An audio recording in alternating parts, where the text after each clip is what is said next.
Renungan Harian Katolik, Sabtu, 19 Oktober 2024.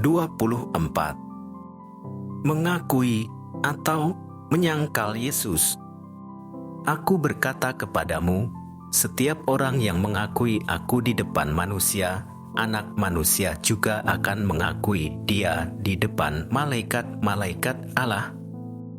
Tetapi barang siapa menyangkal aku di depan manusia, ia akan disangkal di depan malaikat-malaikat Allah.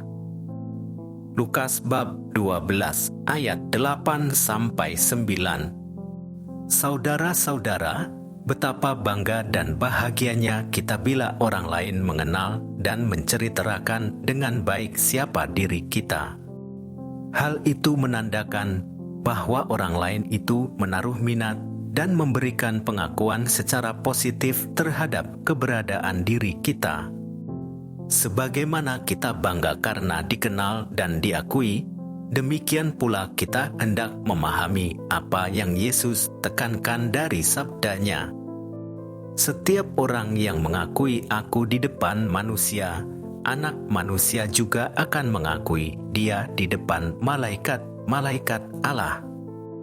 Tetapi barang siapa menyangkal aku di depan manusia, ia akan disangkal di depan malaikat-malaikat Allah.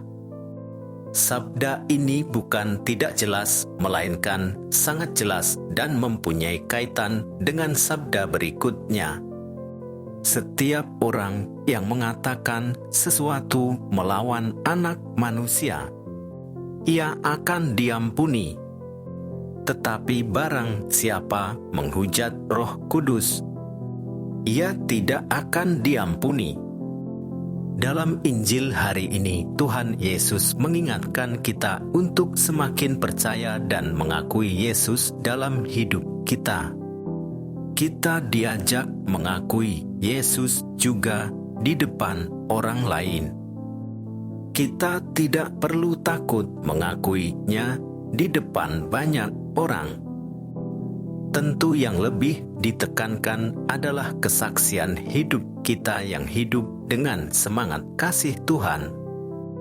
Dalam lingkungan apapun kita berani bertindak kasih, bertindak sesuai dengan semangat Tuhan Yesus sendiri. Lewat tindakan kasih itulah mereka akan tahu bahwa kita adalah pengikut Yesus. Dalam perjalanan menuju Yerusalem, Yesus memberikan gambaran tentang menjadi pengikutnya, terutama berkaitan dengan penghakiman. Dua sikap yang dapat muncul, yaitu mengakui atau menyangkal Yesus. Siapa yang menyangkal Yesus, ia pun akan disangkal, dan siapa yang mengakui Yesus, maka Roh Kudus akan dicurahkan untuk memberikan pembelaan. Keterus-terangan dan kesetiaan sebagai pengikut menjadi salah satu kunci pokok dalam keselamatan. Banyak cara bagi kita untuk mengakui Yesus. Orang akan mudah mendengarkan apa yang dikatakan Yesus dan membuatnya orang akan cepat membela imannya bila ada yang mengusiknya. Ketika banyak orang menolaknya, Yesus menantang para murid untuk mengakuinya di depan manusia.